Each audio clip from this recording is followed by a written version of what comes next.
comme si je repartais à zéro. Alors qu'évidemment, je suis la somme de tout ce que j'ai lu, de tout ce que j'ai écrit, de tout ce que j'ai fait avant. Donc, mais il y a toujours un truc où, voilà, c'est comme un tableau. Hein, tu repars sur une toile blanche et faut choisir ses couleurs, faut faire ses mélanges. Et donc, il y a cette partie-là qui est très technique. Et après, il y a la partie rédaction où là, c'est instinctif en fait. C'est de l'écriture automatique. Enfin, c'est de l'écriture comme quand je te parle en fait. Tu as un truc de lâcher prise. Et plus t'écris, plus tu arrives à te mettre vite dans ce truc de lâcher prise. Et après, ouais, c'est du feeling. C'est du feeling. À la fois, il y a la structure où je sais qu'il faut que telle piste arrive là, que tel truc arrive là, qu'il faut que j'ai un climax, que j'ai machin. Donc là, mais ça, cette truc-là, c'est fait avant, en fait, tu vois. C'est les ingrédients, c'est ma recette. Mais après, si je veux rajouter du sel, du poivre, tu vas mettre plus de lait dans le truc, ça, c'est sur le moment. Et puis après, il y a de la relecture, de la réécriture, le regard des autres. Voilà, j'ai trouvé ce passage long, ce passage, j'ai pas compris, là je suis paumé. Ok, écoute, je vais venir t'aider plus, tu vois. Donc, L'interrogatoire du perso au chapitre 3, moi je trouvais ça génial, parce qu'il n'y a pas plus efficace pour en connaître sur lui de façon concise et précise. Et tu as fait des recherches, tu as été sur le terrain où tu es naturellement passionné par les enquêtes de police? Non, ma recherche, elle s'est faite dans les livres. Principalement. Passionné par les enquêtes de police, pas...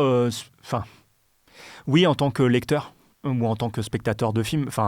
C'est un genre que j'apprécie, moi, particulièrement. Lire des polars, voir des films, voir des séries. Donc là, oui. Est-ce que c'est le polar que tu as choisi ou est-ce que c'est le polar qui s'est choisi par rapport à l'histoire que tu voulais raconter? Non, c'est moi qui ai choisi d'écrire un polar. Je porte ça en moi depuis tout le temps. J'ai fait des courts-métrages où c'était des polars. Mais c'est vrai que globalement, j'ai quasiment tout le temps écrit de la comédie. Et j'avais envie aussi que cet aspect-là de moi existe. J'avais envie aussi de raconter des histoires sordides, de faire frémir, de créer du suspense en fait, parce que j'aime ça en tant que public, tu vois. J'aime les deux. Et voilà. Gamin, quand j'essayais d'écrire un truc, ça partait tout le temps en couille et ça, tout le temps, ça tournait en comédie. C'était impossible autrement. J'écrivais un truc d'horreur ou de fantastique et je me retrouvais à faire des blagues au bout de la page 3. Je ne pouvais pas m'en empêcher, en fait. Je ne pouvais pas m'en empêcher. Donc, c'est bon, ce truc-là, je l'ai vachement fait vivre. J'ai besoin que ça existe quand même. Tout le monde me dit que c'est quand même assez drôle, qu'il y a plein de moments qui sont marrants dans le roman. Et voilà, parce que j'ai besoin de ça, parce que j'aime ça.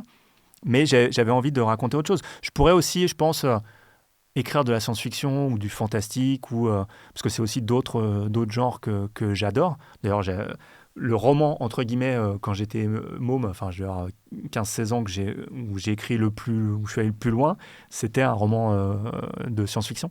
Ah, trop bien.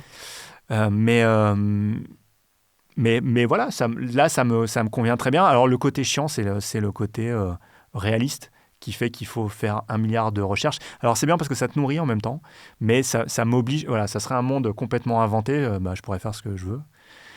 Mais je suis parti là-dessus pour l'instant, tu vois. Ouais, mais je trouve que c'est faussement libérateur, les mondes... c'est genre fantasy et tout, parce qu'il y a des règles. Complètement. Et puis surtout, c'était des règles que tu dois, toi, t'imposer et te créer. En fait, tu peux pas mettre en place un système et après casser ce truc-là plus loin. Il faut qu'il y ait une cohérence, il faut que ça tienne la route. Et effectivement, c'est sûrement encore plus de boulot en termes de création. Ouais. Je sais pas si tu connais l'auteur américain Brendan Sanderson. Non, pas du tout. Qui déclare qu'il y a 2 types d'écrivains, les architectes et les jardiniers. Mm-hmm. L'architecte, il planifie tout à l'avance, il écrit scène par scène. Le jardinier, il écrit tout chronologiquement et il se laisse guider par ses personnages, comme Stephen King par exemple. Même si j'ai déjà ma petite idée d'après tout ce que tu m'as dit sur la question, à quel groupe tu penses appartenir? Oui, l'architecte, sans problème. Alors après, et ça, j'ai compris ça dès ma première pièce. celle qui s'est pas jouée, la fameuse pièce là où avec les portes qui claquent, où j'ai été architecte vraiment à fond et où je me suis laissé la place à être un peu plus jardinier sur la fin, tu vois. Ok. Et Ah, c'est marrant parce que d'habitude, c'est plutôt l'inverse. Tu laisses au début les personnages se. Tu les non, mets dans la. non, moi c'est au sein de l'histoire que j'avais racontée, je me suis laissé de la liberté pour aller pas forcément là où j'avais prévu, D'accord. finalement. Et j'ai écrit après plusieurs pièces, et plus ça allait, plus j'ai fait le jardinier. Mais vraiment, hein. J'ai notamment une pièce qu'on a jouée, La Quête du Râle, qu'on a jouée pendant 3 ans au Blanc-Manteau, qui a bien fonctionné. Qu'est-ce qu'on a pu se marrer sur ce truc-là. Et, euh, ouais, là, c'était aucune structure. Aucune structure. C'est une suite de parodies de contes.